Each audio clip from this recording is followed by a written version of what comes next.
Hello everyone and welcome to Travel and Tourism Learning Center. So in this video we are going to look into the basics of tourism and hospitality. So while studying the basics of fundamentals, some students around the world will face certain misconception. They will try to study something and they will misrepresent it. So actually, there are certain words in the travel and tourism terminology as well as the hospitality terminology that may look the same but doesn't have the same meaning. So I have put forward four classifications, and in that four classification you will find two words. So altogether it will be 8 common terms that are actually misused. These are based on travel and tourism and hospitality, but in some cases people or students might have trouble in identifying or studying its actual meaning. So in this video we are going to look at what all are the words and how can we differentiate with each other areas. So let us look into the first slide. So in this video, we are going to look into four classification and their simple meaning and how each are different from each other in a specific way. There is table A, there is table B. In table A, you will find traveler and tourist, chef, cook, fair and festival, national park and wildlife sanctuaries. So we will be looking into each of the following words each by each, one by one in a simple manner. Starting from the first classification, that is traveler and tourist. Travel and tourism and traveler and tourist are two concepts that mostly students mistake and they actually don't get the idea of it. Sometimes there are controversies, there are confusions regarding it. I too had it, and I recently contacted several faculties from different parts of India as well as world, and we had a healthy conversation. And some of the major professors had recommended me that they said that travel and tourists are almost the same person. There is no classification. We cannot differentiate with each other. But if we look into the academic point of view, if we are going to study it, we have to find out its basic difference. Actually both words are the same, but there are some difference and different classifications. So let us look into the first word, that is called tourist.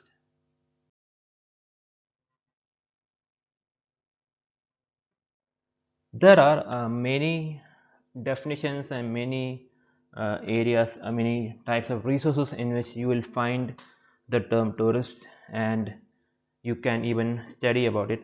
But to get the basic idea, according to me, a tourist is a person who travels and stays in a place which is neither their home nor their place of work for minimum 24 hours and maximum 1 year.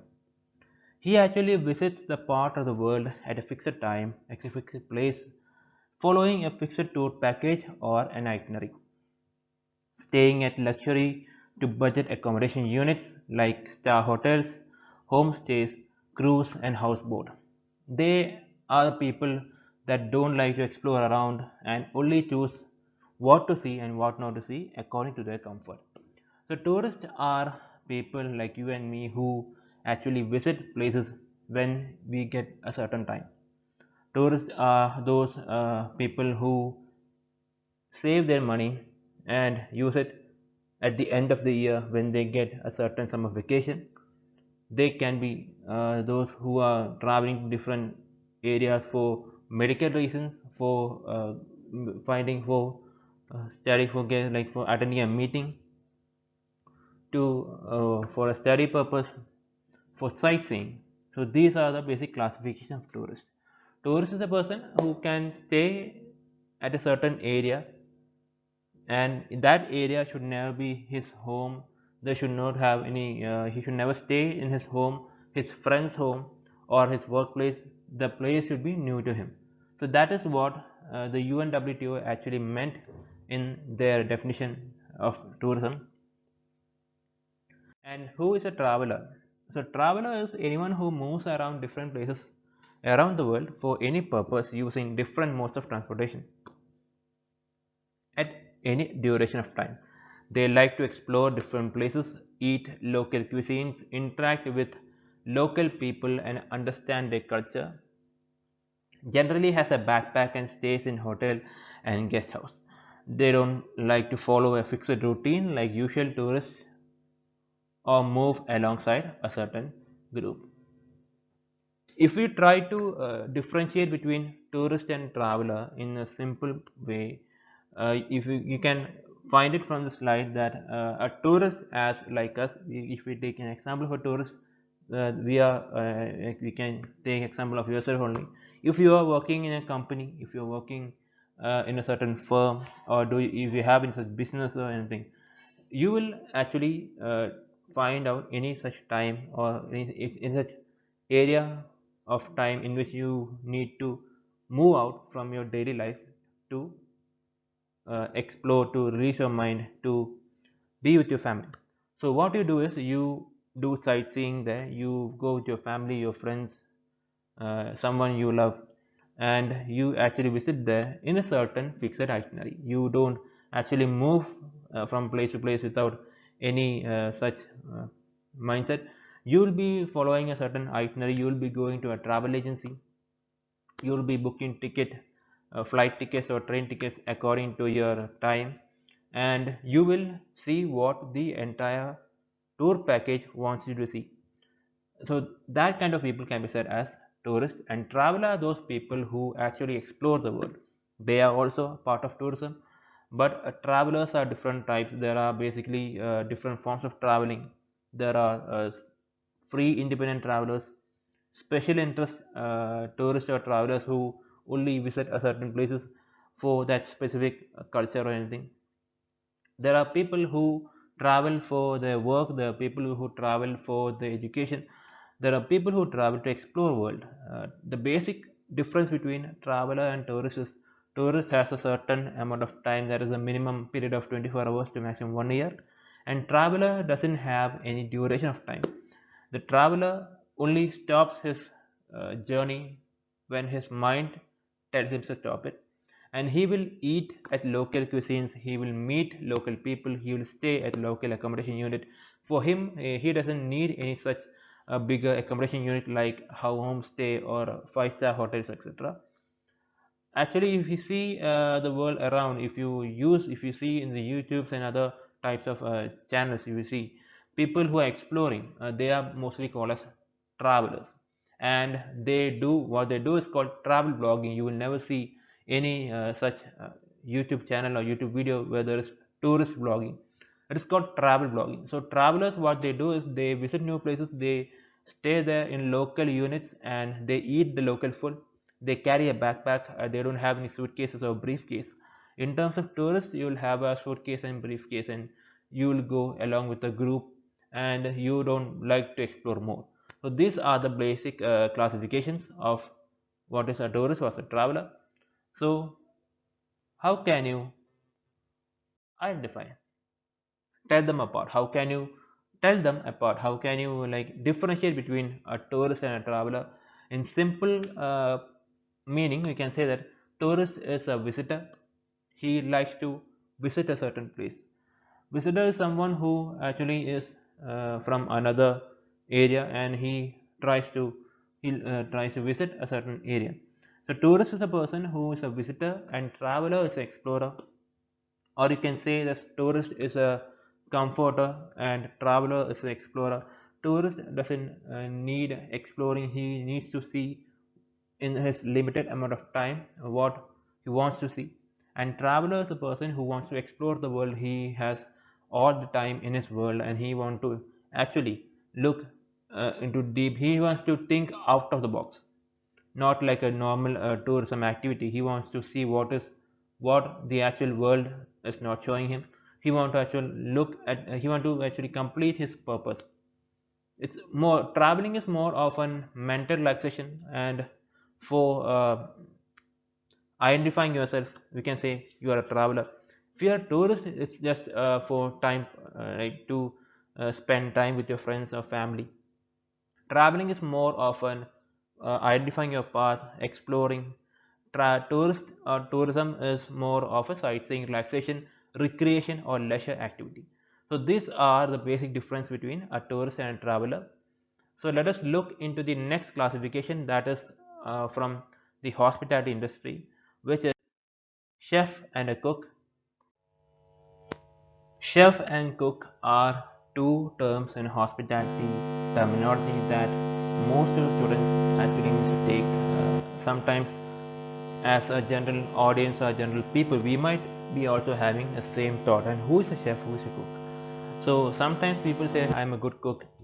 You cannot say. There are people they say, "I am a good chef." So in terms of hospitality terminology, let us simplify these two words. These are not the actual meaning. These are the terms to identify one term from one another. Starting from the term chef. So if you look at the term chef, chef is someone who is skilled and trained professional in creation or in coordination of food and beverages under a reputed establishment like a restaurant of a particular star classified hotel or any hospitality product in a certain area. He is the one who is the head of the kitchen and has a certain number of assistants in order to execute their duties, and he or she tells them what to do, creates menus and informs the staff in the kitchen about the menus and monitor the operations in the kitchen. So actually chef is someone who is having a theoretical as well as a practical knowledge about how to prepare dishes. He is a person who is the head of the kitchen in a certain restaurant or any hospitality product like a homestay, a cruise, a heritage hotel, or any such hotels or any such primary accommodation. You will see chef in any such primary accommodation and food and beverage products like restaurant and other areas. So chef is someone who knows how to prepare food. He actually monitors the kitchen. The kitchen is his ground, and he actually monitors it. He creates menu of the hotel. He tells the entire hotel staffs and workers about what to make and what not to make. And actually, what he does is he prepares menu and dishes. And actually, he from starting to end, he looks into each and every person working in kitchen whether their duties are properly met or not, and helping them and not you doing the entire thing. The kitchen, as you see, will not be the entire duty of chef. Chef looks after each and every area. So starting from the cleaning to cutting to marinating to like for storing and every such due property, every such action, there are persons associated in kitchen. So chef is a person who provides duty to these people and see whether entire duties are met or not.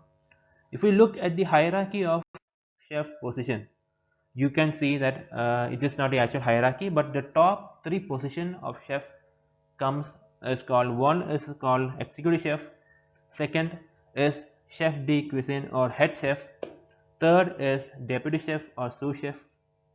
In certain classifications, you can see chef de cuisine as the head chef.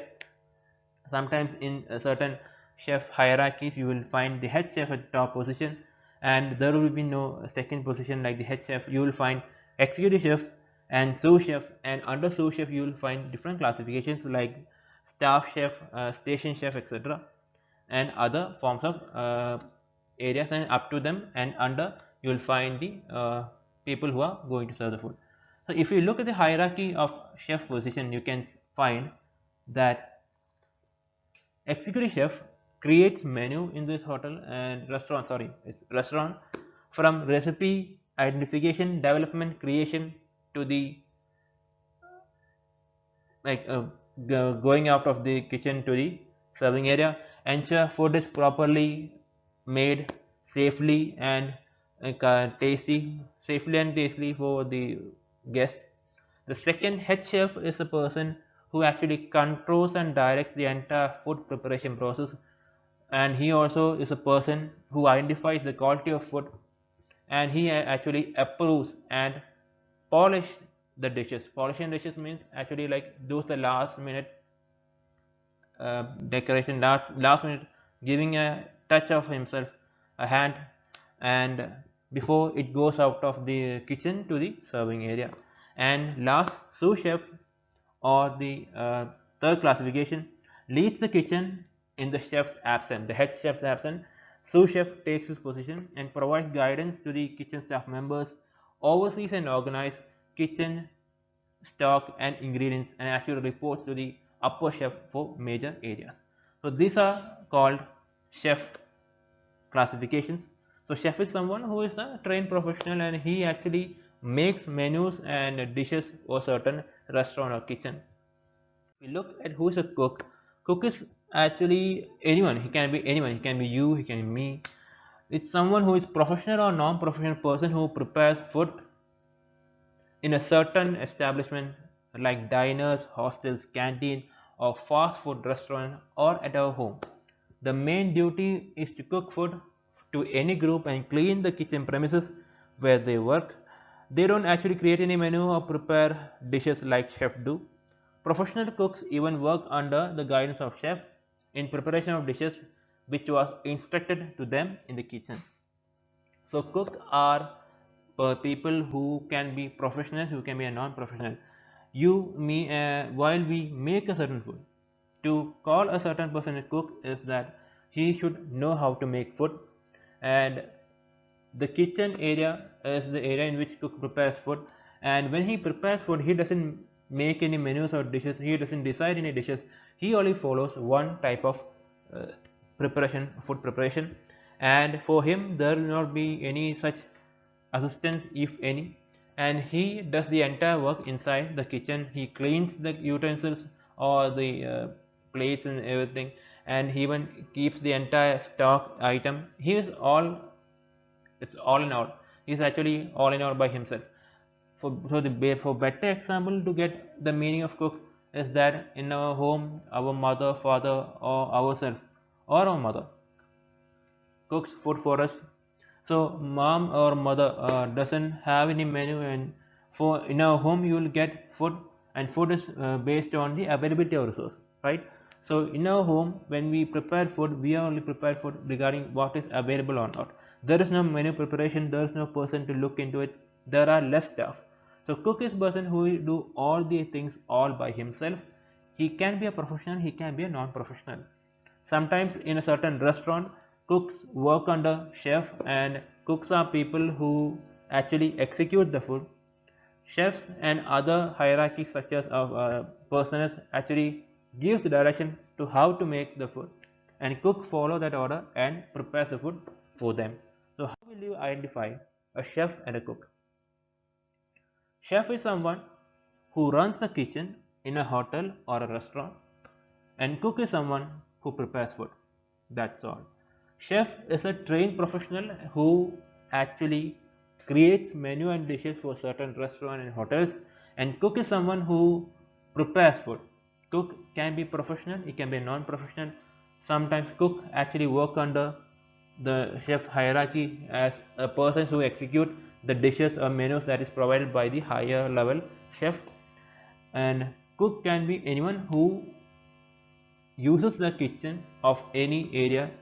In fast food restaurant, you can see in fast food restaurants and diners and canteens there is no basic menu. The menu will be like stable, there will not be any change or what. So to tell them apart, here we have found out that chef is person who runs the kitchen and cook is someone who prepares food. So let us look into the third classification. The third classification, that is called fair and festival. So fair and festival are two words that have different meanings, but sometimes when you write as a part of a syllabus or as a part of our studies, we try to differentiate it. So fair and festivals are opposite of each other, and both these terms doesn't have a relationship. But when you write it like fair and festivals of India, you may feel that both has a certain connection. So let us look into the term what is called fair. So what is a fair? Fairs are events that are conducted at a particular place where people try to trade their products and services with each other in exchange of cash or other services. These are held at a certain venue for a limited amount of days or time for a specific audience. These events which are conducted are either farmer or non-farmer related matters such as books, education, job and livestock. So fair is something, F-A-I-R, there's a main difference between F-A-R-E, F-A-I-R and FAIR. FARE means fare. Fare means airline fare, the amount used to for rendering a service in flight or train. Here, fare means a certain event.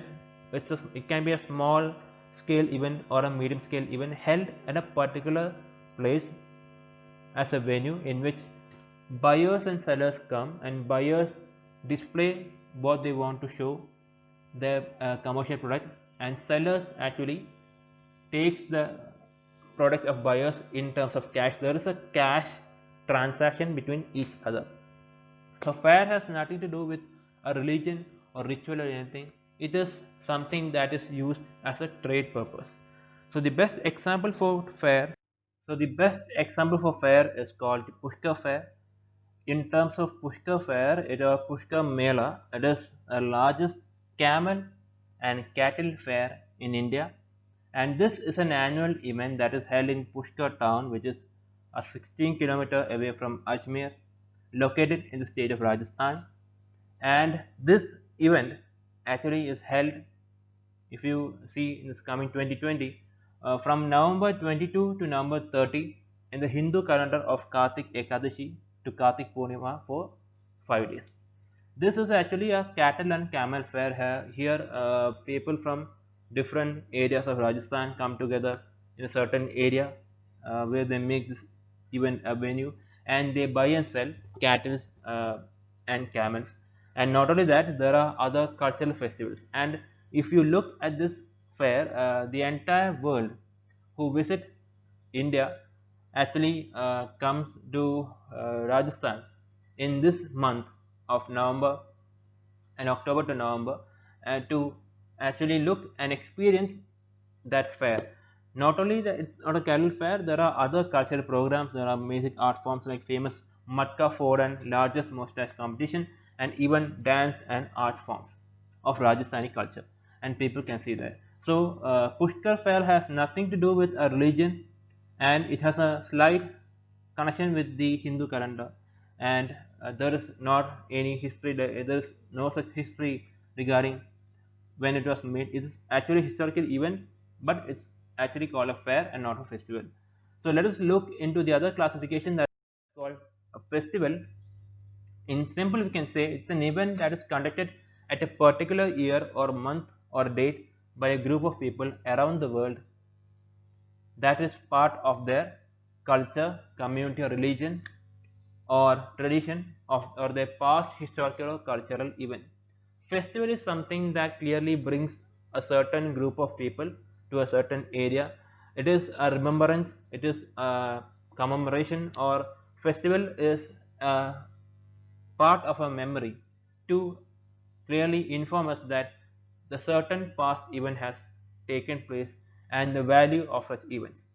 In terms of festivals in India, for example, we have national festival, we have agricultural festival, we have religious festival, we have cultural festival. The national festival of India is Independence Day, Republic Day, and Gandhi Jayanti. These are the 3 days of our entire how we got independent, how our India became republic, and the birthday of father of our nation, that is Mohandas Karamchand Gandhi. And next is called agricultural festival. So agricultural festival is a part of our agriculture. As you know, agriculture is a part of humankind from the basic history. After the evolution of man, agriculture has a main role. So agricultural festival means a certain harvest seasons that are celebrated around the world. For example, we have Onam in Kerala, Bihu in Assam, Pongal in Tamil Nadu, and Sankranti in Karnataka, as well as in Andhra and Telangana. So religious festival is something that is associated with a religion, an event that has taken place from the holy books, and each and every religious sect. It is Diwali, Holi, and Eid and Christmas.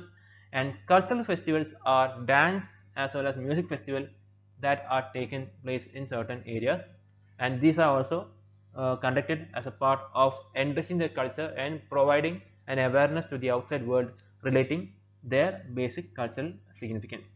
Hornbill Festival of Nagaland and Khajuraho Festival of Madhya Pradesh, and we do have International Film Festival IFK in Goa as well as in Kerala and other parts of India. So these are called fair and festival. So how can you tell them apart? To tell them apart, fair is something that is conducted to buy or sell any local product or service. Fair or festivals are fair is a commercial event which is conducted to buy or sell any local product or service to the seller. There's a cash transaction there.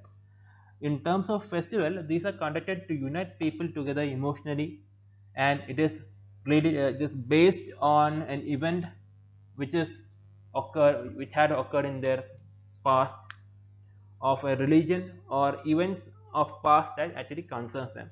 So fair is an commercial activity, festival is an emotional activity. I repeat, fair is something that is connected with one's commercial integrity or trade or commerce, that is connected with cash, and festivals are something that is connected with emotion and which brings people together on terms of past events or the certain memory.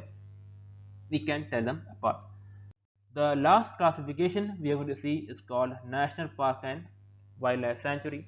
So National Park and Wildlife Sanctuary are both the products of wildlife tourism, and these two classification, and we have left out biosphere reserves because there are major confusions in terms of wildlife and national park. People often mistake wildlife sanctuary as national park and they don't get the actual meaning of national park and wildlife sanctuary. So what do you mean by national park? National parks are protected forests that are established and monitored by government to conserve wildlife and its surroundings natural environment. National parks are places in which tourists can visit the forest, they can see the animals inside it, they can actually enjoy the plant and animal life form or ecosystem by the transportation that is provided by the wildlife department, but cannot disturb its ecosystem. There is no permission for people to enter into national parks. National parks are those type of symbiotic tourism product which is a natural product combined with the human activity to a purpose of tourism. Here people are not allowed to enter into the forest or cut trees because these are reserve forests, and these forests are actually controlled and monitored by government, and for animals and plants should not be disturbed. It is a natural forest and let them survive. There is no permission of human intervention. Humans cannot cut trees, they cannot even live inside a national park. These are given to the animals and birds, and entire ecosystem of a forest should be, and cutting of trees, hunting is strictly prohibited. There are forest officers all around patrolling the entire area. So if we look at some of the examples of national park, we have Kaziranga National Park in Assam, which is famous for rhinos.